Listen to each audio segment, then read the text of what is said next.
workplace. First thing I want to talk about is how it improves the relationship.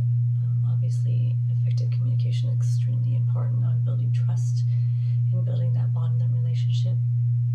It's really important to stop and listen to the person that's speaking to you and make sure that you're listening more than you are speaking, so that you understand what they're saying and where they're coming from, and that there's not any miscommunication. It improves efficiency and productivity. It helps to be open and honest and pay attention to the person, so you can build trust and empower the person. And you want to also make sure that they understand where you're coming from and that you understand where they're coming from. Again, building trust and communication. It improves morale, empowering someone and eliminating miscommunication or misunderstanding really helps to empower and build morale, that you're all on the same page and that you're building teamwork. So 4 types of communication. The first being face-to-face, which is important because you're directly speaking to somebody. Again, listening more than you're speaking, making sure that they're understanding you by nonverbal and verbal cues. If they're looking at your eyes and they're nodding and they're understanding what you're saying, very important. Verbal communication, again, could be a phone call, conference call, or face-to-face conference. You want to make sure that you're understanding their verbal and nonverbal cues. Make sure that they're engaging with you, nodding. Make sure they're on the same page with you. Written communication can be reports, trainings, or emails. This is an opportunity for a lot of miscommunication, and you have to be very careful that you're being specific and not misleading the other person, and they are understanding what you're saying. Again, text and things like that could be a lot of miscommunication because people misinterpret what you say, especially via text.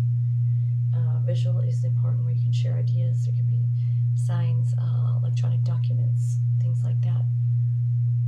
Want to be careful with presentations like that, and again, making sure that the viewers or the person you're speaking to is understanding what you're saying.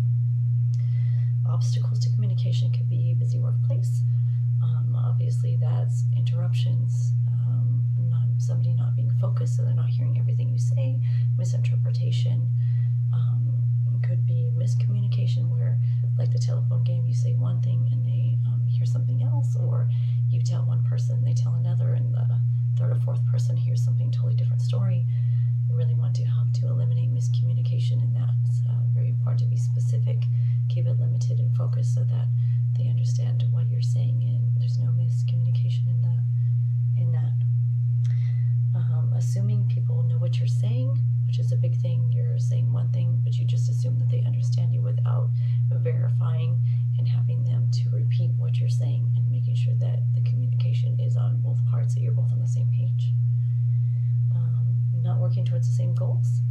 Maybe that could be part of your miscommunication too, because if I have one goal and you have the other, and we're communicating but we're not both on the same page, we're not working towards the same goal, then we're not communicating effectively because we're both working towards something entirely different. Fear of confrontation or interactions. Presentations like this, a lot of people have fears of presentations. Like myself, it's not the most comfortable thing for me, but I'd much rather do something like this than be in a confrontation, especially if you have to be in a managerial situation. You have to confront somebody and have communication on what you'd like improvement on. Unfortunately, some of the time there can be confrontation and really can demise the situation, and the communication becomes ineffective because unfortunately keeping it focused and positive can really turn the situation. Steps you can take to be more effective: listen to what you need, really know the person that you're speaking to and see how best to communicate with them.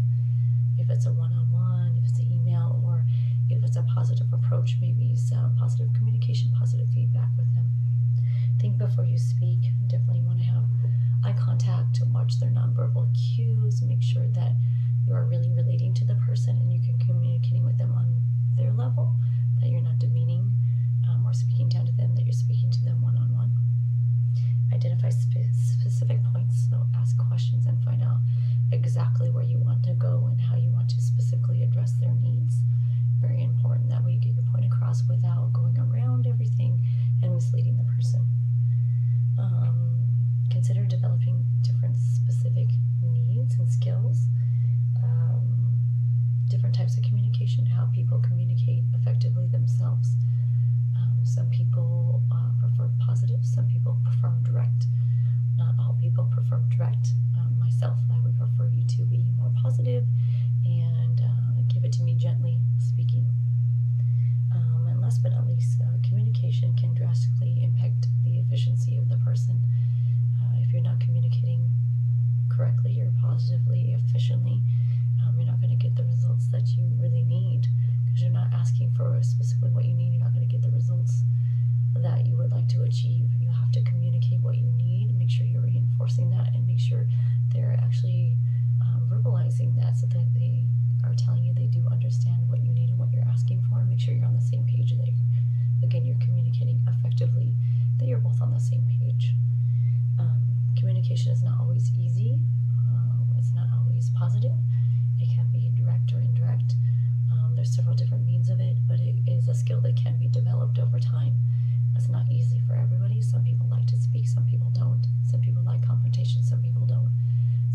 straight to the point, and some people